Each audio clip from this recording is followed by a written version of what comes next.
Les manifestations pro-palestiniennes se succèdent à Tours. La dernière en date, samedi 19 juillet, a même rassemblé 600 personnes.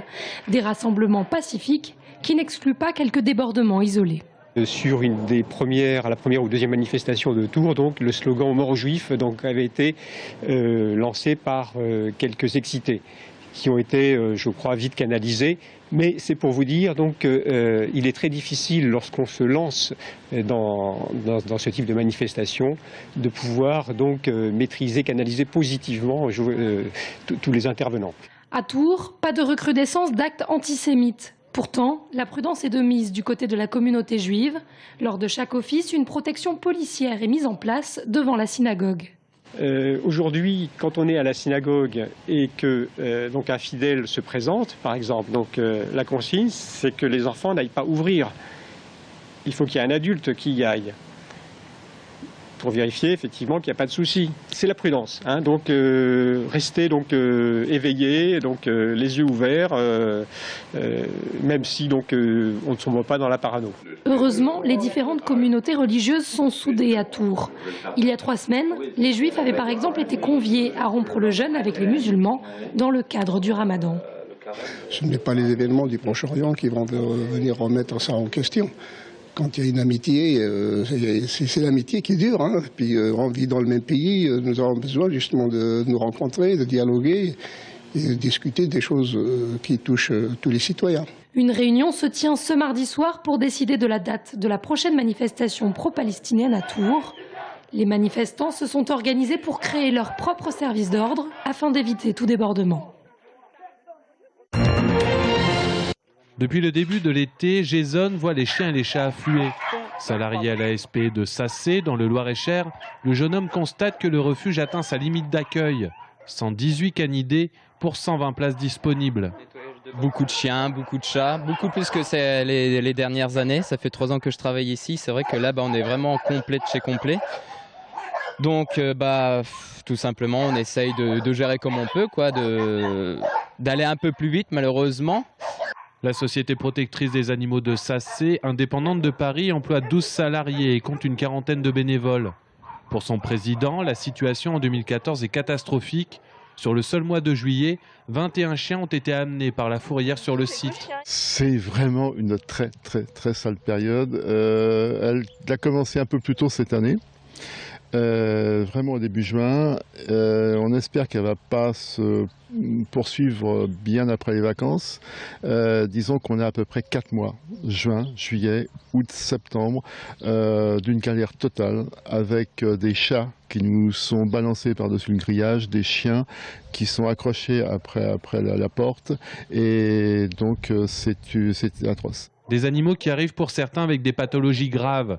50 000 €, c'est le budget vétérinaire annuel pour la SPA locale.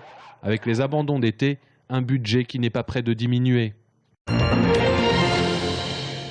La préparation estivale bat son plein pour le Tours FC. À 10 jours de la reprise du championnat de Ligue 2, les Bleus enchaînent ce soir leur 3e match amical. Après une défaite face à Niort et un match nul contre Châteauroux, les Tourangeaux espèrent cette fois décrocher une victoire contre Orléans. Ce qui n'empêchera pas Olivier Pantaloni de faire tourner son effectif en titularisant des joueurs comme Vumbi, Kawi ou encore Diaz. Pas d'Andy Delors en revanche, toujours à la recherche de son futur club. Je lis la presse, on me dit me tient au courant bien entendu de ce qui se passe. Mais bon, je me tiens quand même assez loin de tout ça parce que j'ai un championnat à préparer. Et si le nom de l'Atlético avait été annoncé ce week-end, cela semble n'être qu'une rumeur.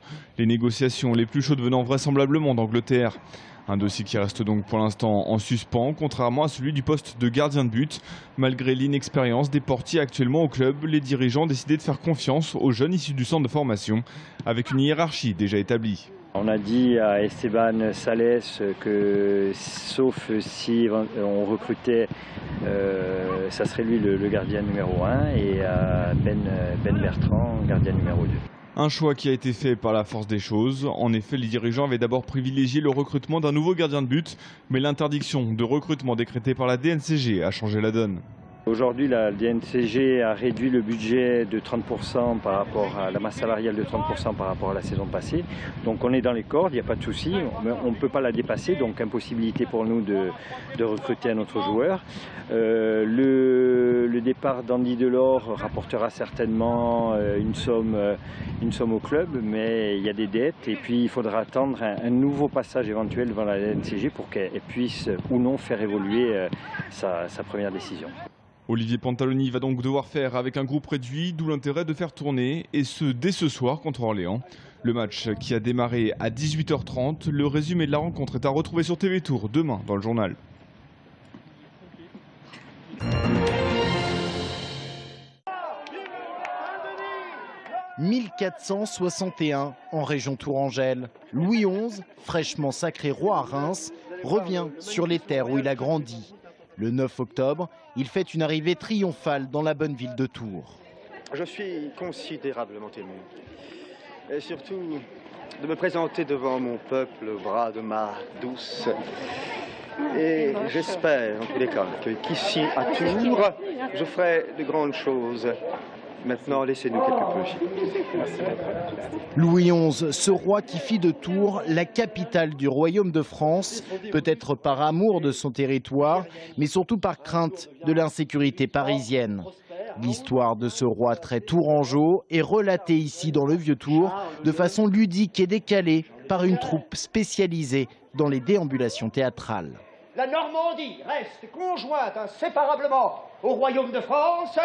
Et la Bretagne se rallie. Il a également organisé à Tours en 1468 les États généraux. Ça lui a permis, en réunissant plus de 60 grandes villes de France, de faire revenir dans le giron de la couronne tous les grands fiefs qui étaient indépendants avant son règne, sous une seule égide, celle de Louis XI.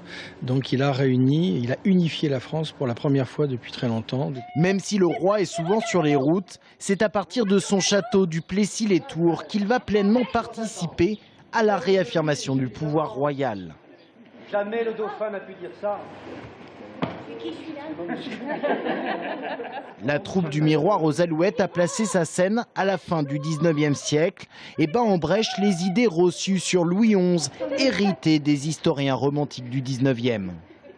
C'est pour ça que la visite se situe au 19e siècle, à la fin du 19e siècle. C'est qu'on essaie de faire ressentir aux gens à quel point le 19e siècle a été destructeur pour l'image de Louis XI. C'est-à-dire qu'on lui a fabriqué un personnage extrêmement cruel et extrêmement autoritaire, tyrannique presque, qui était très pieux d'un côté et absolument sans pitié de l'autre. La vérité sur ce fameux souverain, mais en histoire, personne ne détient vraiment la vérité. Le public est donc invité à se faire sa propre opinion. Un public pleinement associé à la représentation par cette chanteuse d'opérette et cet auteur dramaturge qui ont posé leurs valises à Tours pour préparer un spectacle sur Louis XI. Quelqu'un qui a l'air intelligent? Oui, de préférence. Ah ouais, il a des lunettes, Casimir. Très bien. Ça fait toujours un peu plus intelligent, des lunettes. Moi, Charles VII meurt. Oui, mon père. Non, mort de sa belle-mort. Humour et dérision, mais une véritable leçon d'histoire pour petits et grands, à voir les lundis de juillet et les mardis et jeudis du mois d'août. Leurs apanages sont un fardeau. Révoltez-vous. N'écoutez-moi. Aujourd'hui, les voyageurs de la gare de Tours ont assisté à une performance artistique insolite. Dans le cadre du festival Pachaouchouk, des artistes équatoriens ont investi les lieux. Ils sont à retrouver jusqu'au 26 juillet à la Guinguette de Tours-sur-Loire. Merci de nous avoir suivis et à demain.